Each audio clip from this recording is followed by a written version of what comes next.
Hi, welcome back. This is Kim with another step-by-step lesson. Today I'm going to show you how to make sparklines inside of Excel. Super easy, super fun, and it creates a way to visually see the trends in your data. So if you see I have this data already here, you could look and try to see, okay, so they kind of sold the most in maybe February is at the highest number. Oh, no, March. What about desks? You know what I mean. So you have to go through each line to try to figure out exactly what's going on. The spark lines make it real easy to see by just glancing.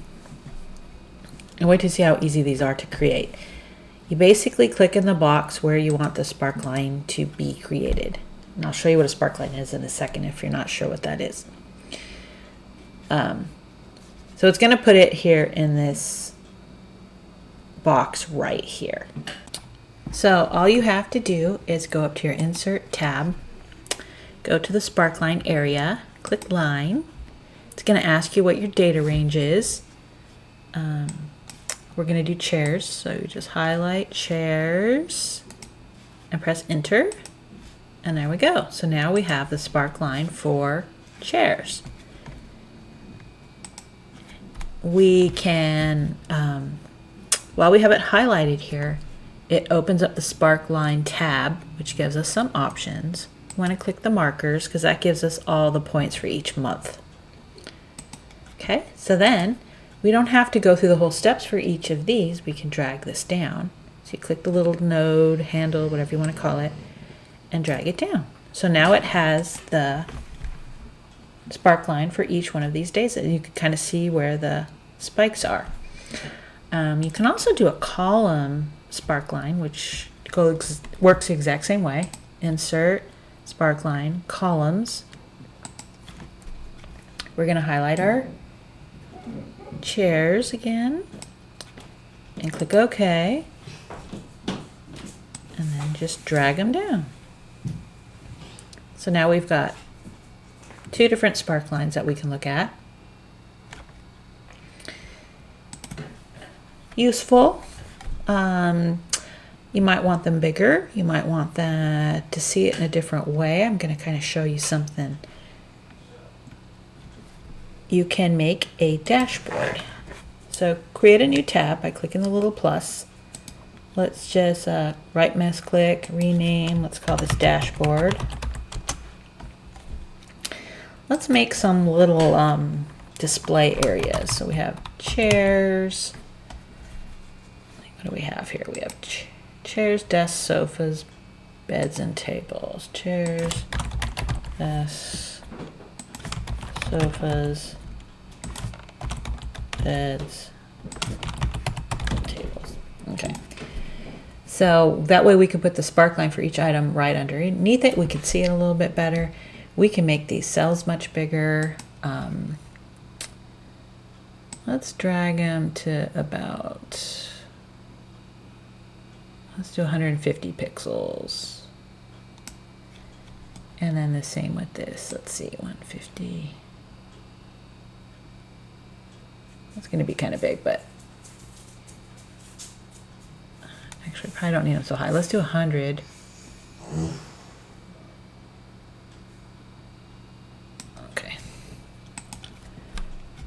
So then, this is our cell where we want the data. We're going to go Insert, Sparkline, Line, our data range. We click that little button, go back to this cell, highlight all our chairs,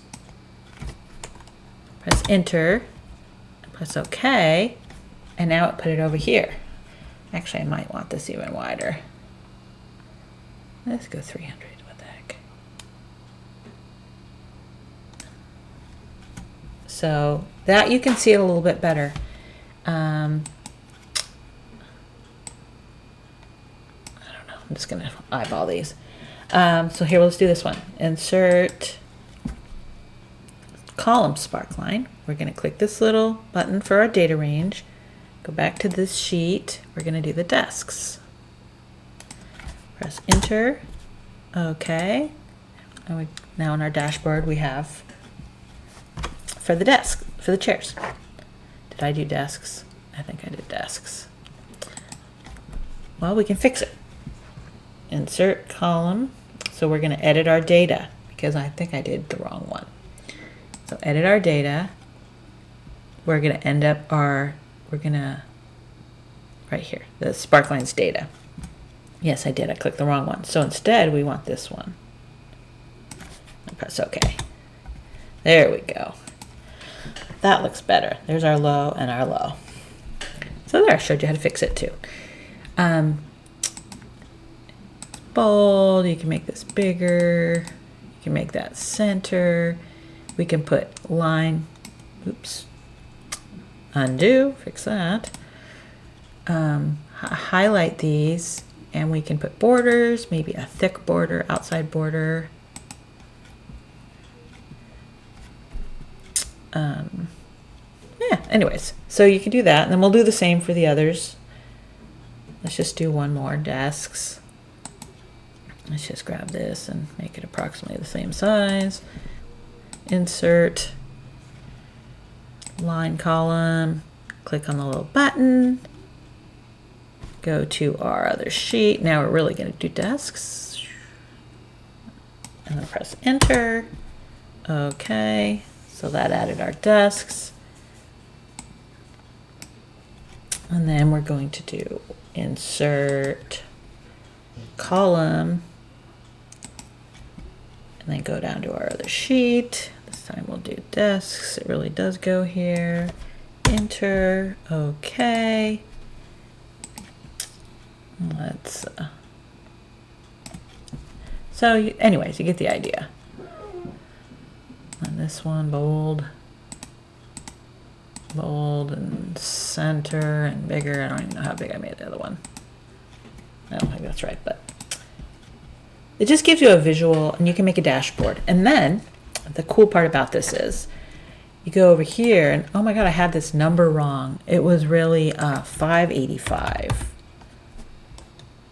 Press enter, it updates the Sparklines. So now it'll update these as you change the numbers. So it's a dynamic visualization of the trends, and let's make this one really low so you can see the difference. So chairs, let's go over to chairs. Let's say chairs here was 102. Press enter. Now we go back to our sheet, and look, it just dived way down. So this changes live as the data changes. Oh, one other thing I wanted to show you. So if the highest, let's go back to this one. We don't really, so like 339 here is for the beds. We want it only to be comparing the beds, not, so when we visualize it, we don't really want to, the numbers aren't accurate because it's only really for this range of data, not for all ranges of data. So you kind of want the cell to, so the highest value and the lowest value of one cell looks the same in the Sparkline, but it's really skewed because the Sparklines are different for each level, each row. Anyways, let me show you. So click on the Sparkline and choose the axis setting. So Sparkline, this right here, this axis setting. And what you want to do is you want it to be the same for all the Sparklines so that the data will be accurate for each line. So there you go. So each line is now more accurate, if that makes any sense. Let's go do this one.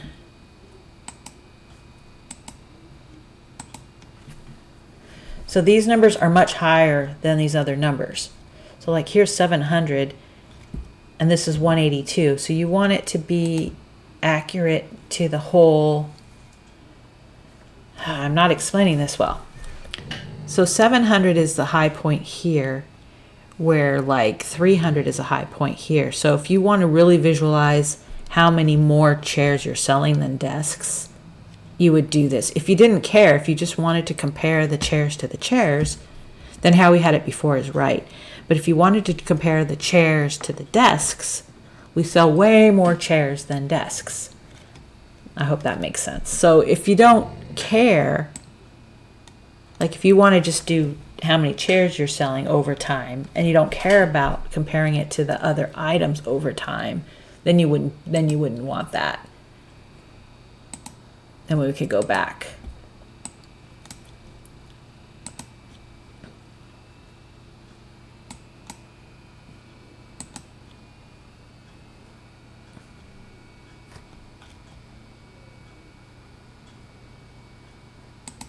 Go back to automatic for each. Sorry.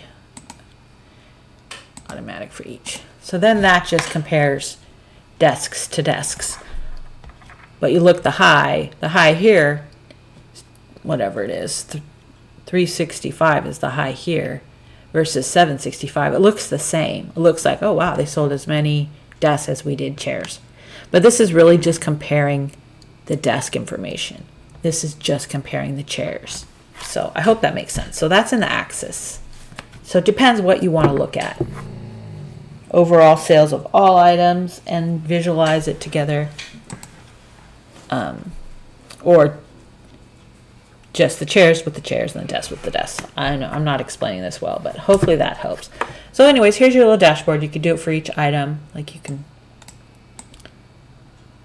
do sofas here. Beds there, and tables. I'm not going to go through and do them all, but you get the idea.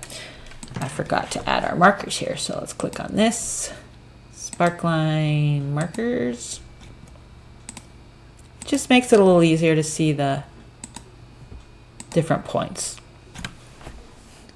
So anyways, it's fun. Play with it. It's a great way to really visualize the trends.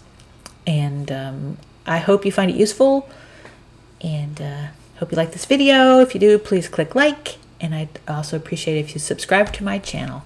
Thanks so much for listening.